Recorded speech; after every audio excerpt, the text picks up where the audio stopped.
A new perspective on familiar game design can make everything feel fresh again. For example, the way Smite places the camera down behind your character instead of up above drastically transforms familiar MOBA mechanics, creating a refreshing take on a genre that rarely strays from its tried-and-true formula.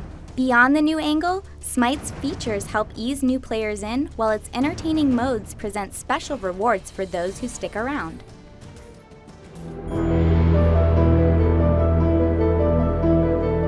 Smite does a wonderful job melding familiar mythological characters straight into tactical MOBA roles. The Greek demigod Hercules is a burly melee character, while Zeus flings lightning at his enemies, and I was pleased with the huge variety between the 51 available gods and their impressively detailed models. Some flashier abilities, like Norse god Thor's ultimate, Anvil of Dawn, work especially well with a third-person camera. They're thrilling to execute, and it's neat to see the map from another perspective. With a free rotation of 10 gods each week and a satisfying rate of unlocks, Smite's completely free experience has some nice variety. I was pleased to find I could spend the currency I earned on cosmetic skins, too. Also, playing the same god repeatedly in Smite is rewarding, thanks to the clever god rank system. Winning matches unlocks access to special gold and legendary skins, which not only look sweet, but are a great way to intimidate enemies and show your teammates you're proficient with a certain character.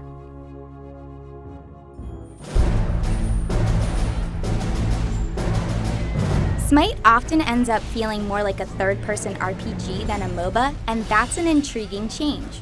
Using W, A, S, and D to move feels natural, and combat is complex in a different way than in other MOBAs. Your position in the direction you're looking feels important when playing as a melee character, and every ranged ability in Smite is an aimed skill shot. What I like about Smite's minions is how when they're killed, everyone in the area earns experience and gold. While last hitting is a test of skill in other MOBAs, not having to worry about it encourages more teamfights against gods rather than constant item farming. In other ways, Smite is more traditional. Each of Smite's 5-on-5, 3-on-3, and all-random all-middle maps feature MOBA staples, including towers to destroy and a jungle with monsters that provide passive buffs when slain. Its twist of having battles against boss-like phoenixes and guardians in place of destroying a defenseless nexus or ancient gives it some unique flavor. Or, for a change of pace, the thrilling arena map pits two teams against one another in a glorious deathmatch in a gladiatorial ring.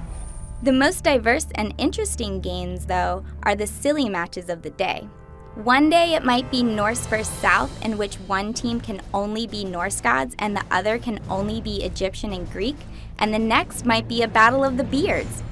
These matches can be a little more chaotic than your standard fare, but they're humorous and a genuinely good time.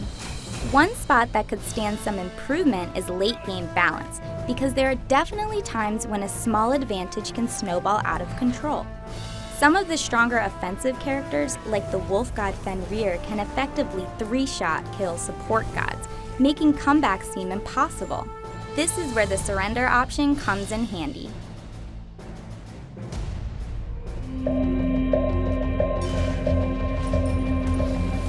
During a fast-paced match, it's awesome how Smite's character builder lets you pre-select items and abilities to auto-buy and auto-level as you play. You can turn it off at any time, but autopilot can be great. Another of Smite's unique features is its voice-guided system, or VGS, which I found tough to get the hang of. Attack left tower! Instead of voice chat, it sends messages to your team after you input quick keyboard commands. It's simpler for me to type things like middle missing than to fumble through the VGS for the same command, but it was definitely helpful when other players used it. Outside of matches, the UI in Smite's client has room for improvement. There's great information within, but it's poorly organized and none of the tabs in the main section are labeled.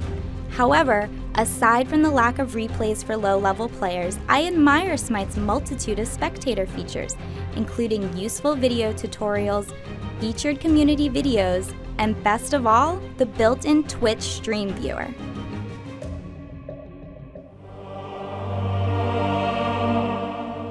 Smite's unique camera angle alone is enough to set it apart from other MOBAs, and developer Hi-Rez didn't stop there.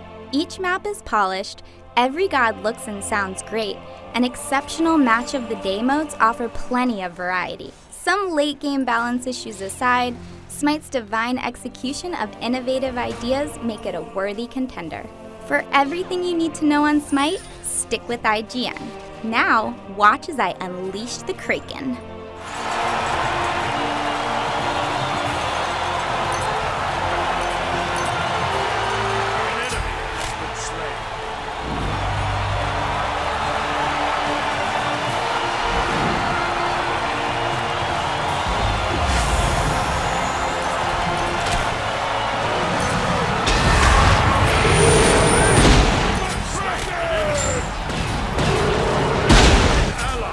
Been slain.